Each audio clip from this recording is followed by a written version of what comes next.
At syempre okay mga bossing. Ay mga bossing, buhay pa yung piso wifi ni Ate Maris. Actually, ito yung first na piso wifi na tawag dito is, anong tawag dito, starter kit na sinet up namin dito sa Montalban. Yan din yung nasa video nun. Buhay na buhay pa. So it means is kumikita pa rin talaga. Unlike yung mga mindset kasi ng iba, pagkita nilang ganon, sumusuko agad, sabi ganito, ganyan. Pero kita nyo kay Ate Maris, laki na ng butas ng coin slot. Ay pampalitan. Well, anyway, sige.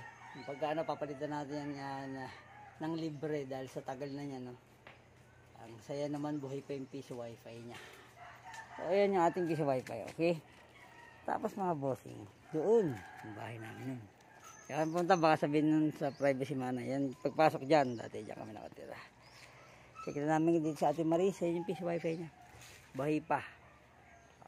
Ibig sabihin, it's earning, kaya nandiyan pa rin. Mga bossing, pang gagawin natin, let's rock and roll.